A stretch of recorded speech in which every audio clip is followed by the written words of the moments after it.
Ating lahat.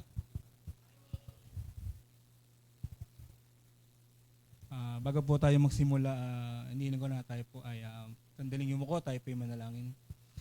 Panang maraming salamat po muli sa panibagong araw na ito na muli mong pinagkaloob sa po sa amin. Muli mong kaming ginising sa aming pagkakatulog. Salamat sa iyong pagmamahal, sa iyong pag-ibig na patuloy po namin nadarama.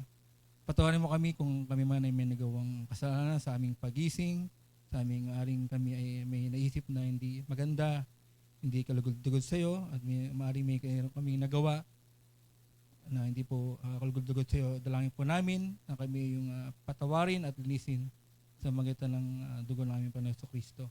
Salamat sa pagkakataong ito na muli po kami makapag-aral sa iyong salita, makakarinig ng iyong mensahe na kung saan ay ayahan po namin ng paggabay, pagkilos ng banal na Espiritu sa aming kalagitnaan, na aming munang iisang tabi ang mga bagay-bagay na maaaring maging hadlang sa aming pong pakikinig sa iyong salita. Kaya po ang siyang manguna. Ito po ang isang dalangin sa tanging pangalan ni Jesus. Amen. Sino po ba ang nakakaalala ng nakaraang pong mensahe? Ang unang Beatitudes. Sinabi po Beatitudes, yung karakter na dapat maging karakter ng isang tagasunod ng ating Panginoong Jesucristo. Nakarang pong linggo ay nakita natin kung paano po ang po ni Pastor Leonard yung niya yung ibig sabihin ng sabi doon, blessed are the poor in the spirit. Sa Tagalog, pinagpala ang umaasa sa Panginoon sapagkat sa kanila ang kaharian ng langit o ng Diyos. Sabi doon, pag sinabi pong blessed, ito ay happy. Galing po sa salitang Latin na beatus, happy. Iba po yung pagkakakilala ng mundo sa happiness, di ba? Happy sila pag marami silang pera, di ba? Happy sila pag maganda yung sitwasyon. Satisfied sila pag sila ay nandun na kanilang mga bagay. Yun ang pananaw ng mundo na bilang masaya. At tinuturo sa atin ng Panginoon doon sa talata sa Matthew chapter 5 verse 3, tinuturo sa atin ng Panginoon doon na ibig sabihin nun, nandun yung ating pagtanggap na wala tayong kakayanan, kinakailangan natin ng tulong ng Diyos. Kailangan natin ng tulong ng Diyos. Hindi tayo dapat, wala po sa atin yung pagiging mataas. Diba? Sabagat, yun po ang naging dahilan kung bakit po si Lucifer, isa sa mga anghel ng Panginoon sa langit, ang nagnanais na higitan pa ang Panginoon, ang Diyos. Diba? Dahil doon, gusto niya sabihin, gusto kong maging mataas pa kaysa Diyos, gusto ko pang mas tanyag pa sa Kanya. Pero ano pong ginawa ng Diyos sa Kanya? Siya ay inihulog mula sa langit papunta sa lupa, doon sa impyerno. Kaya kung nais po natin na huwag tayong matulad doon, kinakailangan po marunong tayong magpakumbaba sa ating Panginoon. Hindi pa nakikita yun natin. Ngayon po, ang ating pong topic ay sa Mateo chapter 5 verse 4, pinagpala ang mga nagdadalamhati sapagkat aaliwin sila ng Diyos. Pinagpala. Ito yung happy ang mga nagdadalamhati. Parang Parang weird. Di ba? Happy ka, pero nagdadalamhati. Parang Parang kakaiba, di ba?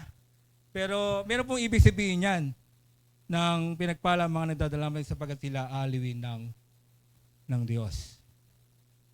Diba? Ano po ba ang ibig sabihin yan ng salita na yan? Pinagpala ang mga nagdadalamhati sapagkat aliwin sila ng Panginoon. Ito po yung ibig sabihin nakita ko pa sa aking pag-aaral, ito yung hulugan niya ay, ito yung, ikaw ay nagdadalamhati dahil sa kasalanan. Di ba? Iba pa yung, ikaw ay nagdadalamhati dahil ikaw ay namatayan, maaaring ikaw ay nawalan, maaaring ikaw ay, ano man ang nangyari sa'yo, nalulungkot ka. Pero itong sinasabi dito, ikaw ay nalulungkot dahil sa iyong nagawang kasalanan. Ang tanong, mga kapatid, nalulungkot ka ba pag ikaw ay nagkakasala? Nalulungkot ka ba? Nalulungkot ba tayo pag nagkakasala tayo? O natutuwa ka pa pag nagkakasala ka? Kayo po nakakalam niya kung kayo ay natutuwa pag kayo ay nagkakasala. Di ba? Kaya yan po yung ibig sabihin dito ng talatang ito, na pinagpala ang mga nagdadalamhati dahil sa kasalanan. Sa oras pa tayo nagkakasala, tayo ba ay humingi ng tawad sa Panginoon? Nagsasorry ba tayo? Para sa ating mga magulang yan di ba? Di ba? Bilang anak, may mga nakagawa tayong kasalanan. Ang tanong, ito ba ay sinasabi natin sa ating mga nanay, tatay, na tayo nakagawa ng kasalanan? Di ba masakit?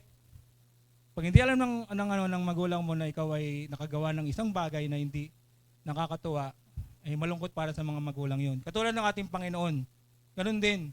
Nalulungkot rin ang Diyos kung tayo ay nakagawa ng kasalanan at hindi natin ito sinasabi. Diba? Sabi mo, nakabasag ka ng pinggan o nakabasag ka ng wala yung magulang mo doon. Sasabihin mo kaya yon? Tay, nay, mami, papa, nakabasag ako ng plato. Anong gagawin mo? O nangupit ako. Sinasabi ba natin yon? Alam ng Panginoon yung ginagawa natin, di ba? Bagamat hindi alam ng magulang natin, pero dapat po nating sabihin. Ito po yung mahirap sa mga tao. Di ba? Yung mga nahuhuling mga kriminal, pumatay sila o ano man ang ginawa nila, hindi nila aminin kahit meron nakakita. Hindi ko ginawa to Pero may nakakita naman. Merong witness nakakita na ginawa niya yun, ayaw aminin. Ganun po yung tao. How much more tayo po mga believer? Diba?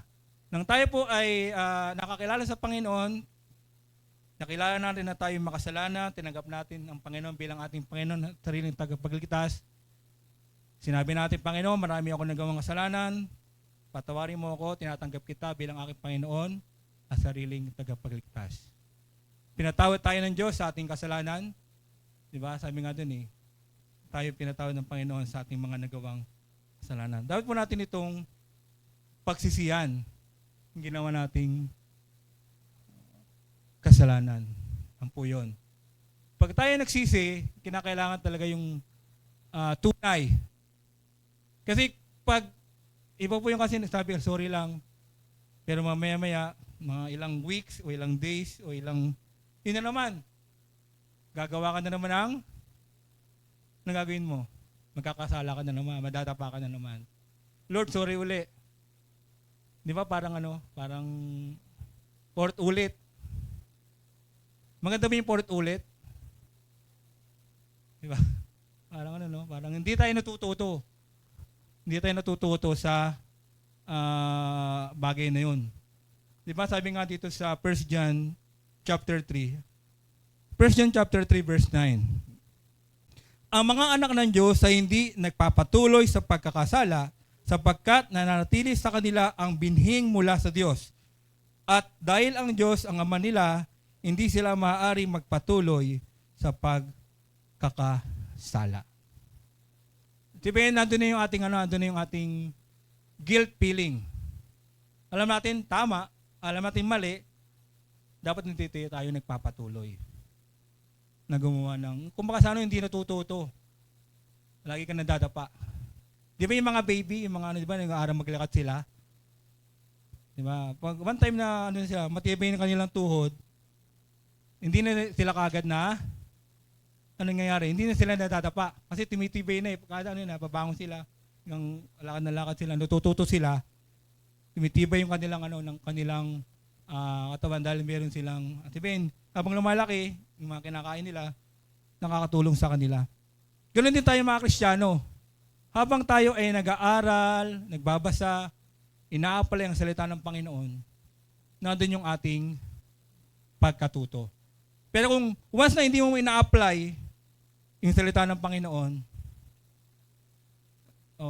parang binabaliwala mo lang, doon pa rin, lalag ka pa rin, hulog ka pa rin sa tukso. Diba? Sabi nga sabi nga doon ni James, diba? Sabi doon sa Santiago 4:17, kung ang isang bagay ay alam mo at hindi mo ginagawa, ikaw ay nagkakasala. Diba?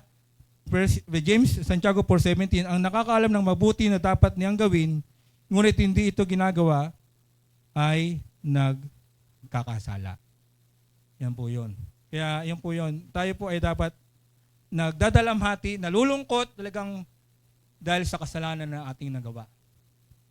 Maaaring sa iba, pwede rin tayong magdalamhati sa kasalanan ng mundo, ng iba, o ng mundo, sapagkat talagang nalulungkot ang Panginoon kung tayo ay nakagawa ng kasalanan. Kailangan po nating pagsisihan yung ating nagawang kasalanan. Diba? Ang alam natin ng Diyos ay siya ay mapagbiyaya, mabait siya, pero kinakailangan tayong humingi ng tawad. Ang sabi po ito sa 2 Corinthians 7:10, ano ba sabi dyan? Sapagkat ang kalumbayan mula sa Diyos ay gumagawa ng pagsisisi sa ikaliligtas na hindi ikalulungkot, tatapat ang kalumbayan ayon sa sanlibutan ay ikamamatay. Yan po yun. Kung tunay nga na wala tayong kakayanan na wala tayong kakayanan kung wala ang tulong ng Panginoon, hindi tayo gagabayan ng banal na espiritu na siya ang banal na espiritu kasi ang nagkukumbik sa ating nagawang kasalanan. Siya yung nag-aano sa atin, nag-i-input na ikaw ay makasalanan, kinakailangan mo na magsisi. Yan po yun. Ang kalumbayan mula sa Diyos ay gumagawa ng pagsisisi sa ikaliligtas. Yan po yun. Yan po ang dapat na malaman natin. Ang Panginoon ang siyang nagbibigay sa atin ng damdamin para tayo humingi ng tawad sa ating mga nagawang kasalanan. Bakit kailangan ang spiritual na pagdadalamhati? Bakit kinakailangan natin ng gawin ito? Diba? Kung mayroong spiritual na poverty, diba? Ibig sabihin ng spiritual poverty, ito yung pagkilala mo na ikaw ay walang-wala. Kailangan mo ang tulong ng Panginoon. Diba? Sabi nga ng Panginoon sa John 15 verse 5, kung wala ako yung magagawa. For without me, you can do nothing. Wala tayong magagawa. Kinakailangan natin ang spiritual na pagdadalamhati. Bakit po natin kailangan ito? Unang-una, kailangan ito para tayo ay mapatawad sa kasalanan. Katulad ni Haring David. Alam niyo ba yung ano ang nagawa ni Haring David? Ano nagawa niya na kasalanan? Di ba marami? Una, nang nakita niya si Bathsheba, kasi naglalakad siya eh. Nakita niya naliligo sa Bathsheba, pinakuha niya si Bathsheba. Tapos, ang ginawa niyang asawa. Yun. At nagbunga yung ginawa ni King David. Nagkaroon ng anak si Bathsheba. Upang hindi malaman yung ginawa ni David, ni Haring David, sinugo niya si Joab na kunin, pauwiin sino asawa niya? Uriah, pauwiin. Tapos, ang ginawa, para matulog si Uriah sa kanila, pero ang ginawa ni Uriah, hindi pa pwede matulog kasi panahon pa ng digmaan. Kaya doon siya sa labas. Ngayon, ang ginawa ngayon ni King David, hindi niya maano yung sabi niya, sige, pag sumugod kayo muli dun sa laban, iharap nyo si Uriah dun sa front. Tapos iwanan nyo para mamatay. Pangalawa na, di ba? Una, kinuha niya si Bathsheba, ginawa niya asawa, at pinapatay niya si At dahil doon, ano nangyari? Siya ay, wala na siyang magawa eh. Nalungkot siya, at sabi doon, nalungkot siya, nagdalamhati siya, dahil namatay yung sanggol sa sinapupunan ni Bathsheba. Dapat yun ang kapatid ni Haring Solomon. Yun po yung nangyari po sa buhay ni King David. Kaya ang kasalanan ano yan ano lang yan unti-unti nang sa lumalaki na at hindi ka na alis. Hindi mo konti lang naman eh. Siyempre konting container na yung ginagawa mo na pag-inom or anumang ginagawa natin na kasalanan ay atin pong dapat ma-realize natin na yun po ay kasalanan. Kaya kailangan po natin ang spiritual na pagdadalamhati para tayo mapatawad sa ating mga kasalanan. Basahin ko lang po itong awit 40. Wala po dyan, hindi ko po nilagay sa screen. Kung may mga Bible kayo, pwede niyong tingnan.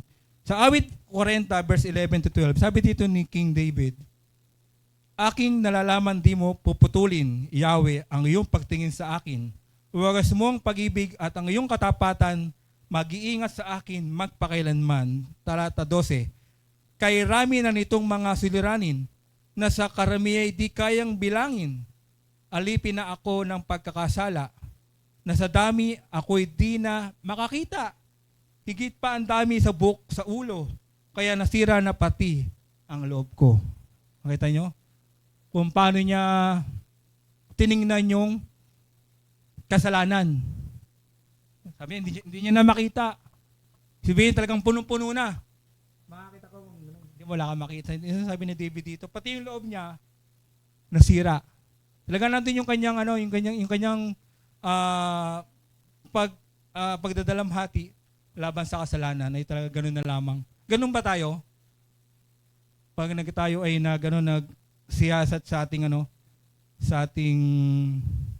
nagawang kasalanan. Ganun ba tayo? Na kamukha ni Haring David. Diba? Sabi pa nga dito ni Haring David sa talata na isa pa dito sa, hindi ko mo nalagay dyan, awit 32. Ang sabi dyan, nang hindi ko pa naihahayag ang aking mga kasala, ako'y nanghina sa maghapong pagluwa. Sa araw at gabi, ako iyong pinarusahan, wala nang natirang lakas sa katawan. Parang hamog na natuyo sa init ng tagaraw. Kaya't verse 5, kaya't ang kasalanan ko'y aking inamin. Mga pagkakamali ko'y hindi nanilihim. Ako'y nagpasyang sa iyo'y ipagtapat at ang mga sala ko'y pinatawad mong lahat. Ganun yung ni King David. Kaya kung tayo po mga kapatid ay hindi pa nakakahingi ng tawad sa Panginoon ng marubdob, talagang talagang totoo sa puso natin. Hindi yung prayer na mabilisan, hindi ganoon kung tayo nakagawa ng kasalanan. Dapat nandun yung ating pagiging natin sa Panginoon. Yung seryoso tayo sa paghingi ng patawad sa ating nagawang kasalanan. Nakatulad ni Haring David, makita natin talaga nandun yung adultery, nandun yung murder. Bagamat hindi natin ginagawa yon, pero wala namang pinakaiba yun eh. Hindi ka pumatay, pero galit ka sa kapwa mo. Diba? Hindi ka naman commit ng fornication, pero masama iniisip mo doon sa isang tao. Parang pag meron tayong pagnanasa, parang ganoon na rin yun. Diba? Parang ganoon na din yung ating dating noon. Kaya, humingit po tayo ng patawad sa Panginoon na may pagdadalamhati. Talagang ikaw ay nalulungkot. Diba? Sabi nga dun sa sa isang version ng Bible, yung Pinoy version, sabi dun, blessed ang sobrang nalulungkot sapagkat sila ay aaliwin ng Diyos. Kaya talagang labish yung ating pagdadalamhati pag tayo nakagawa ng kasalanan. Talagang umiiyak ka, Panginoon, hindi ko ito kaya. Sapagkat kung iyon po ang gagawin natin, na totoo, tayo ay papatawarin ng Panginoon. Diba? Kailangan ito para tayo ay maaliw ng Diyos. Yan. Makomfort tayo. Kasi once na tayo po ay nasa ano pa ng kasalanan, nasa sabihin, namumuhay tayo sa kasalanan, wala kang wala kang peace of mind. Di ba?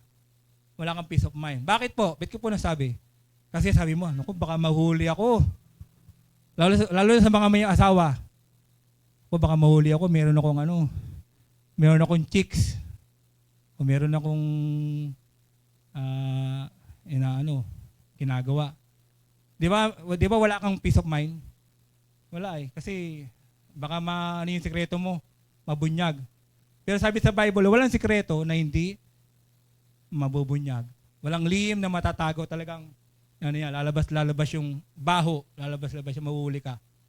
Huwag natin hintayin na mahuli pa tayo ni pastor o mahuli pa tayo ng ibang Hindi. Aminin natin na pinagpala ang mga nadadalmahati sapagkat aliwin sila ng Diyos. Papatawarin tayo sa ating kasalanan. Kaya si Haring David, ano nangyari? Sabi niya, siya ay pinatawad ang lahat niyang kasalanan. Di ba? Kung yung babasahin yung Psalm 51, sabi niyan, Psalm 51 verse, ako'y kaawaan o mahal kong Diyos, sang-ayon sa iyong kagandahang loob, mga kasalanan ko'y iyong pawiin, ayon din sa iyong pag-ibig sa akin. Linisin mo sana ang aking karumihan at patawarin mo aking kasalanan. Verse 3, mga pagkakasala ko'y kinilala, di ko malilimutan, laging alaala. Sa iyo lang ako nagkasalang tunay, at ang ginawa ko'y di mo kinulugdan. Kaya may katwiran ka na ako'y hatulan, marapat na ako'y iyong parusahan. Ako'y masama na buhat pa ng isilang. Mga makasalanan ng ako ay iluwal. Nais mo sa akin isang pusong tapat, puspusin mo ako ng dunong mong wagas. Ako'y linisin, sala ko'y hugasan, at ako'y puputi ng lubos-lubusan. Sa galak at tuwa ako ay puspusin, buong nanghihina muli palakasin. Ang kasalanan ko iyo nang limutin, lahat kong nagawang masamay pawiin. Isang pusong tapat sa aking likain. Bigyan mo, O Diyos, ng bagong damdamin. Sa iyong harapay huwag akong alisin. Iyong banal na espiritu'y pagiriin. Ang galak ng dulot na iyong pagliligtas ibalik, at ako po'y gawing mong tapat. Kung magkagayon na ako'y tuturuan sa iyo lumapit ang makasalanan. Hindi mo na nais ang mga handog, di ka nalulugod sa haing sinunog. Ang handog ko, O Diyos, na karapat-dapat ay pakumbabang pusong mapagtapat. Iyong kahabagan, O Diyos, ang sayon ang Jerusalem muling ibangon. At kung magkagayon ang handog na ayon dala sa dambana, turong susunugin malugod na ito ay iyong tanggapin. Makita po natin dito kung paano po si Haring David ay kinilala niya yung kanyang pagkakasala. Sabi niya, Panginoon, ako ay muli mong ibalik. Diba? Muli mo akong aliwin. Diba? Kasi dito, nalungkot siya dito eh. Nalungkot dito si Haring David. Kaya siya ay nakita natin nang namatay nga yung sanggol. Kaya sa anong po ni Bathsheba, siya ay nagdalamati siya. Diba? Ang kita natin doon, nagano siya ng kanyang kasuotan. Siya po ay nag-mourn. At hindi lang yun, dapat tayo mag-mourn tayo para po sa nagawa nating kasalanan. Para tayo aliwin ng Panginoon. Kasi hindi tayo mapapatawad sa ating kasalanan kung nandun pa rin yung ating mga kasalanan. Hindi lubos ang ating kapatawaran sa ating kasalanan kung tayo ay patuloy. Kaya paano natin gagawin ang ganitong katangian na tayo ay maging pagpalayan ng Diyos sa ating pagdadalamhati? Unang-una, pagsisiyan ang kasalanan at talikuran. Ano ba ibig sabihin ng pagsisisi? Ano ba ibig sabihin nun? Yan. Ang pagsisisi ay pagtirikos sa kasalanan at pagbabago ng isipan, damdamin ukol sa kasalanan. Ibig sabihin, kung ang Diyos ay namumuhi sa kasalanan, dapat ganun din yung ating damdamin. Ganun din. Di ba? Galit siya sa kasalanan. Hindi dun sa tao. Ito kasi pag sa tao galit, iba yun. Galit ka sa nagawa niya. Doon ka magalit. Kaya ganun po yung mga kapatid. Kaya kung ang Diyos ay namumuhi, dapat ganun din tayo. Para bang sabihin mo parang naano ka na, parang nanditiri. Mga sa ganun, nanditiri ka. Kaya mga kapatid, kumusta po tayo? Meron pa ba tayong kasalanan na hindi pa pinagsisisihan at hindi pa tinatalikuran? Diba? Bagamat totoo yun, diba? Nakakaya naman kung dumating ang Panginoon, nandun ka pa rin sa ganung sitwasyon na patuloy ka pa rin sa pagkakasala. Bagamat hindi natin maiwasan yon, pero sabi nga doon sa 1 John 3:9 kanina, ang mga anak ng Diyos ay hindi nagpapatuloy sa kasalanan. Hindi nagpapatuloy. Dapat tayo ay nagpapatuloy na yan po yun. Dapat, kung ang Diyos ay namumuhi sa kasalanan, dapat ganun din tayo. Pangalawa, yan, doon na tayo sa tinatawag na sa aplikasyon na tayo mga kapatid. Yan. Paano tayo nagsisisi at humihingi ng kapatawaran sa ating kasalanan sa Diyos? Katulad pa tayo sa ginawa ni King David, nagdadalamhati. Talagang sinasabi natin, Panginoon, nangupit ako, nagchismis ako, ano pa? Kayo nakakalam nyo kung ano yung mga pinagagawa nyo. Aminin natin sa Panginoon. Hindi ako nagbasa ng Bible, hindi ako nag-pray, hindi ako nag-devotion. Ano mo ginawa? Kayo nakakalam nun. Kaya, pagsisiyan na natin yung ating nagawang kasalanan. Hindi pa uli ang lahat. Di ba? Yan. Tumingi tayo ng kapatawaran sa ating nagawang kasalanan. Unang-una, kapag nagsisi na, hindi na dapat ginagawa. Di ba? Maganda pa yung ulit-ulit. Pag sinasabi ng nanay mo, anak, ganito. Kung gagawin niya, kung gagawin niya. Di ba nakakaano sa tenga? Kasi ulit sinasabi, kung gagawin yan. Ginagawa mo pa rin. Parang no? Pero ang Diyos ay mapagbiyaya siya. Pero sabi nga doon, ang Diyos ay, pag nagkasala tayo, dapat talagang hingin natin ng tawad. Pangalawa, kapag nagsisi na, hindi na dapat binabalikan. Di ba? Binabalikan.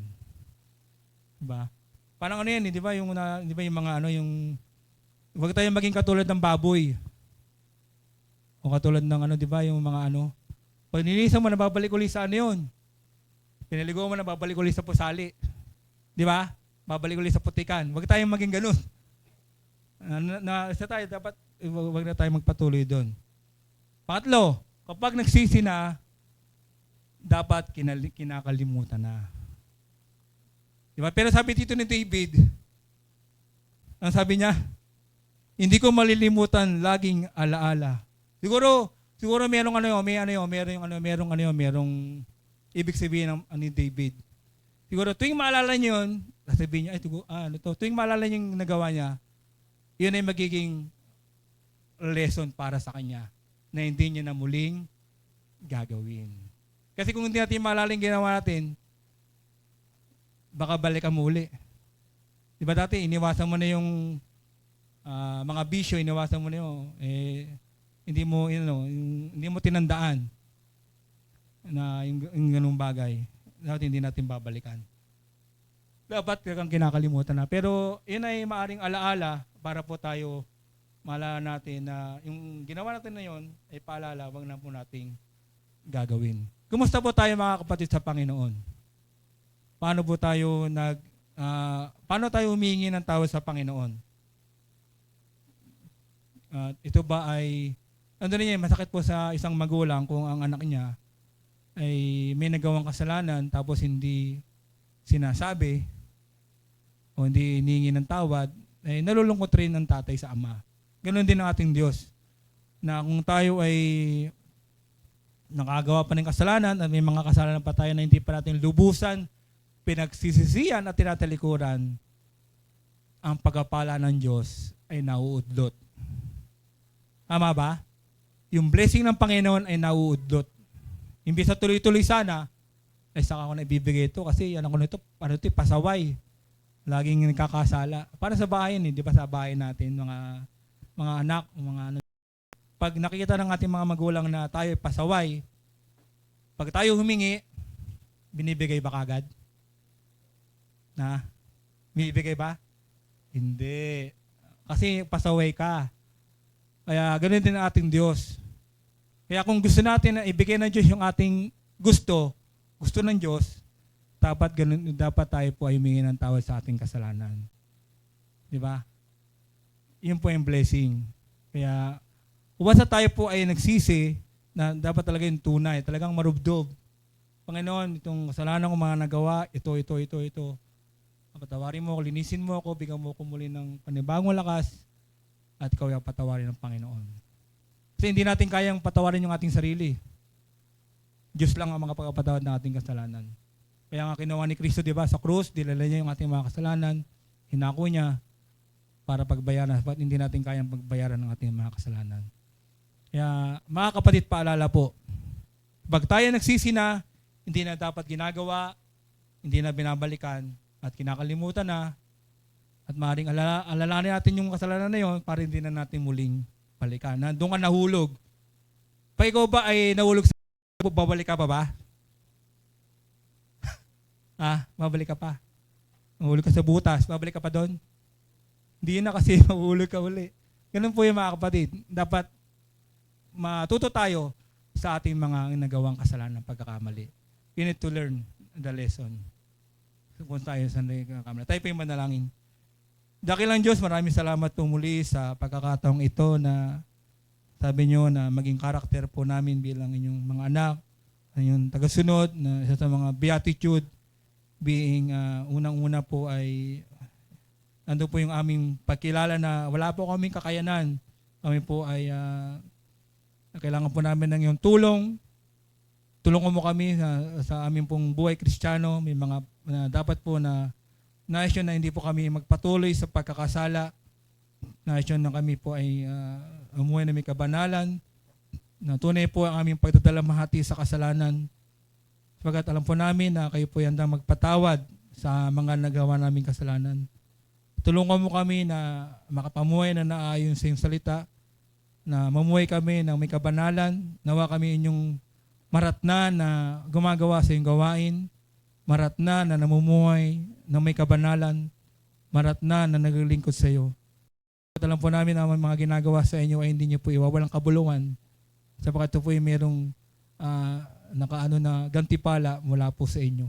Kaya tulungan mo kami, O Diyos, na kung kami man ay may mga kasalanan pang hindi po namin na hihingi ng tao sa iyo, ito ay aming hiningi na kami inyong patawarin. At kung may naman kaming kasalanan na aming inaalagaan, ito po yung aming ibinibigay sa iyo, alisin nyo na ito, O Diyos. Kami tulungan sa ganitong sitwasyon. Salamat po sa iyong paalala. Ito po ang aking samot dalangin sa tanging pangalan ni Jesus na aming Panginoon at sariling tagapagligtas. Amen. Amen.